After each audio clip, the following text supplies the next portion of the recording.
George Joseph Smith, born in Bethnal Green, London, on January 11, 1872, was the son of an insurance agent. His life took a dark turn early on when, at the age of 9, he was sent to a reformatory in Gravesend, Kent. This marked the beginning of a troubled path that would lead him to be imprisoned for fraud and theft later on.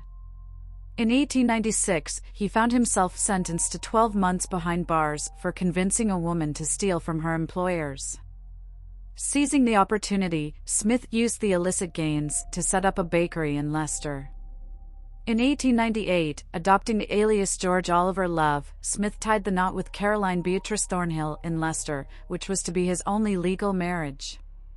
The couple relocated to London, where Caroline worked as a maid for various employers, secretly pilfering from them on her husband's behalf. Eventually, her criminal activities caught up with her in Worthing, Sussex, leading to a 12-month sentence. To save herself, she exposed George's misdeeds, resulting in his imprisonment in January 1901 for 2 years. After his release, Caroline fled to Canada, leaving Smith to return to his other wife, from whom he shamelessly depleted her savings before disappearing once more. In June 1908, Smith married Florence Wilson, a widow from Worthing.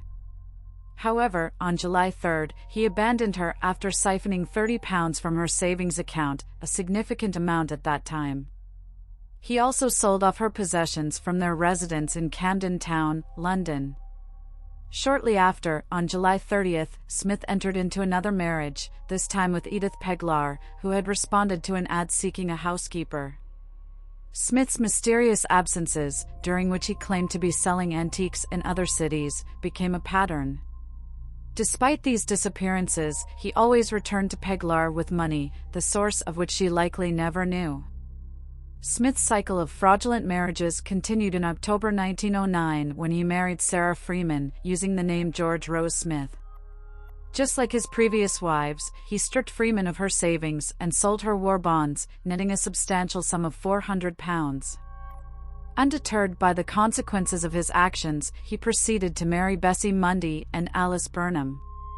In September 1914, he tied the knot with Alice Reed, assuming the identity of Charles Oliver James. Astoundingly, Smith managed to enter into 7 bigamous marriages between 1908 and 1914, consistently pillaging his wives' belongings before vanishing into thin air. In January 1915, a letter arrived at Division Detective Inspector Arthur Neal's desk, sent by a concerned Joseph Crossley, the proprietor of a boarding house in Blackpool, Lancashire. The letter detailed a perplexing discovery, accompanied by 2 newspaper clippings. The first article, dated before Christmas 1914, recounted the tragic demise of Margaret Elizabeth Lloyd, aged 38, who passed away in her lodgings at 14 Bismarck Road, Highgate. The News of the World covered the incident, reporting that she was found lifeless in her bathtub by her husband, John Lloyd, and their landlady. The second clipping, dating back to December 13, 1913, concerned a woman named Alice Smith, whose sudden death also occurred in a boarding house bathtub in Blackpool. Coincidentally, her husband, George Smith, was the one who discovered her lifeless form. Unlike an heiress, Alice had diligently saved her hard-earned money, prompting George to take out a substantial life insurance policy on her life, valued at £500. The letter, penned on January 3, was submitted by Crossley on behalf of his wife and a Mr. Charles Burnham, both of whom expressed profound suspicion at the striking resemblance between the 2 incidents. Encouraging the police to initiate an investigation, they highlighted the eerie similarities that warranted a closer examination of the matter. Neal conducted a thorough investigation following the puzzling case of Mrs. Margaret Elizabeth Lloyd's death at 14 Bismarck Road, where she and her husband had been residing. Upon examining the small tub in which she was found, Neal found it difficult to fathom how an adult like Mrs. Lloyd could have drowned, particularly since the tub was 3/4 full at the time of the discovery. To gather more information, he interviewed the coroner, Dr. Bates, who observed no signs of violence on the woman's body, except for a slight bruise above her left elbow. As Neal delved deeper into the matter, he stumbled upon significant revelations. It came to light that Mrs. Lloyd had executed a will just 3 hours before her death on December 18, 1914, leaving her husband, John Lloyd, as the sole beneficiary. Intriguingly, John had promptly submitted the new will to a lawyer for handling. Adding to the intrigue, Mrs. Lloyd had withdrawn all her savings on that very same day. On January 12, Dr. Bates contacted Neil on behalf of the Yorkshire Insurance Company, inquiring about Mrs. Lloyd's death. Neil discovered that she had obtained a life insurance policy for £700 a mere 3 days before her marriage, naming John as the sole beneficiary. Sensing the gravity of the situation, Neil requested Dr. Bates to postpone his response to the insurance company's inquiry. In the meantime, Neil also sought further information from the Blackpool police regarding the Smith case. It turned out that the late Mrs. Alice Smith had also taken out a life insurance policy and had made a will favoring her husband, George Smith. Interestingly, she chose the lodgings in Blackpool only after her husband inspected the bathtub.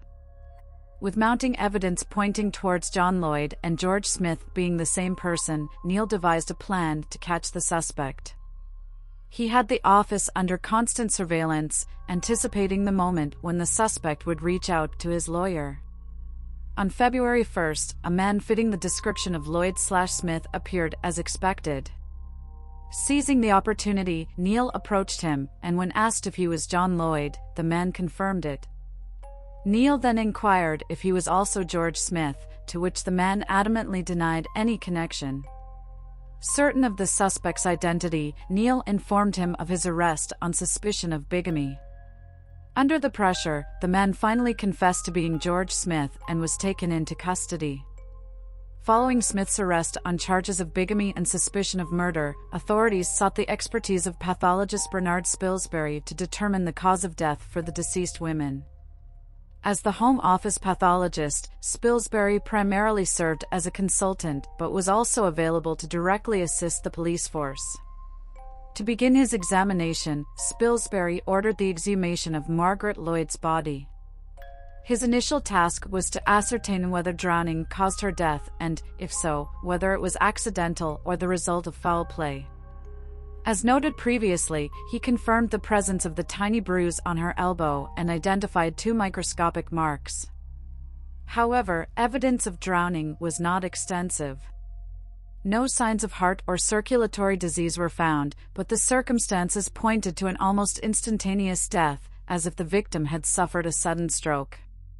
The possibility of poison as the cause of death also loomed, prompting Spilsbury to order tests for its presence.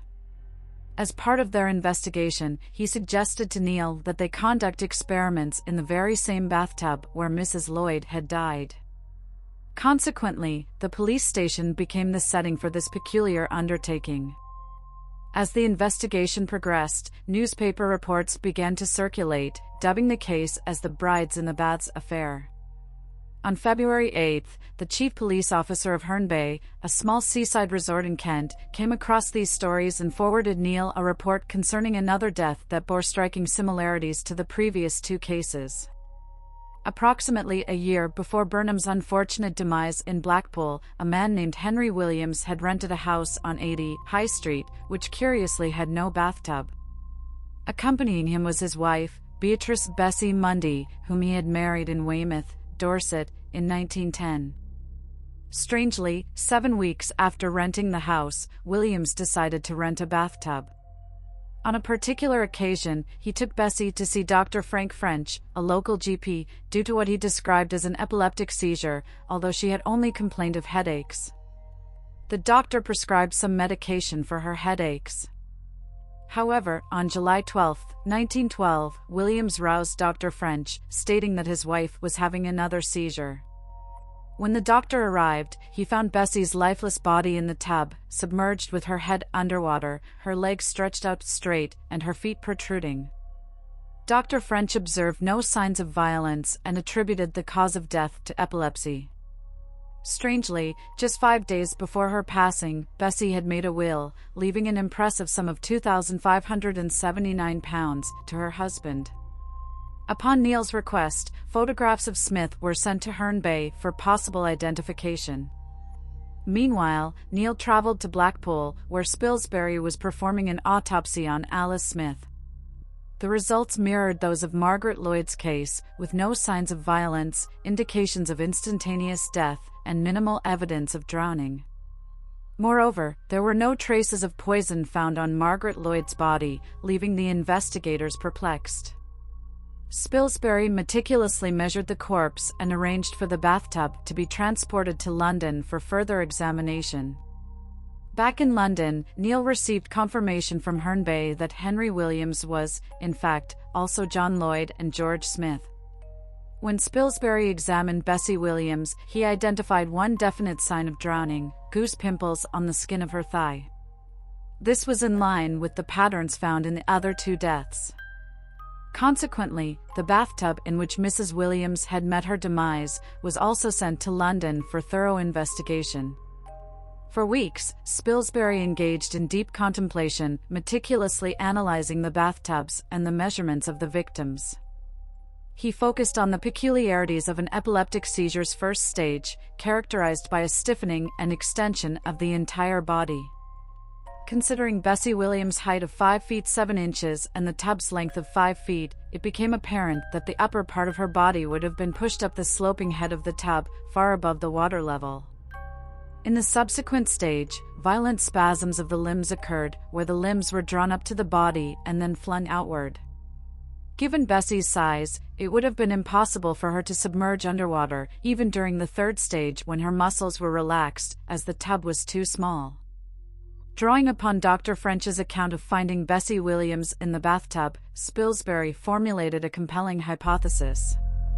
He deduced that Smith must have seized her by the feet and abruptly pulled them towards himself, causing the upper part of her body to slide underwater. The sudden rush of water into her nose and throat could have induced shock and rapid loss of consciousness, explaining the lack of visible injuries and minimal signs of drowning. Putting this theory to the test, Neil enlisted several experienced female divers of the same height and build as the victims. Attempting to forcibly push them underwater resulted in unmistakable signs of struggle. However, when Neil unexpectedly pulled the feet of one of the divers, her head glided beneath the water before she realized what had happened. Alarming everyone, the woman stopped moving, and it took Neil and a doctor over half an hour to revive her. Upon regaining consciousness, she recalled only the rush of water before losing awareness, thereby confirming Spilsbury's theory. With the hypothesis substantiated, George Joseph Smith was apprehended on February 15, 1915 and officially charged on March 23, 1915 for the murders of Bessie Williams, Alice Smith, and Margaret Lloyd. The trial commenced at the Old Bailey on June 22, 1915, with the prosecuting counsel consisting of Archibald Bodkin, Cecil Whiteley, and Travers Humphreys. While English law permitted Smith to be tried solely for the murder of Bessie Mundy, the prosecution utilized the deaths of the other two victims to establish a pattern of Smith's criminal acts. Mr. Justice Scruton allowed this approach, despite protests from Smith's defense counsel, Sir Edward Marshall Hall. Smith, opting not to take the witness stand, conveyed his decision to Marshall Hall through a handwritten note. The jury deliberated for approximately 20 minutes on July 1 before reaching a guilty verdict, leading to Smith's subsequent death sentence. Marshall Hall appealed the verdict, contending that the evidence of system had been improperly introduced. However, Lord Reading dismissed the appeal, and on August 13, 1915, John Ellis, the hangman, executed Smith at Maidstone Prison. The trial set a precedent with the use of system, comparing other crimes to the one a defendant is being tried for, to establish guilt. This approach was subsequently employed in other murder trials. For instance, in the case of suspected serial killer Dr. John Bodkin Adams, he faced charges solely for the murder of Edith Alice Morrell. However, during the committal hearing, the deaths of Gertrude Hullett and her husband Jack were used to demonstrate the existence of a pattern. In Adams' trial, he was only tried for the Morrell charge, and this particular use of system was criticized by the trial judge.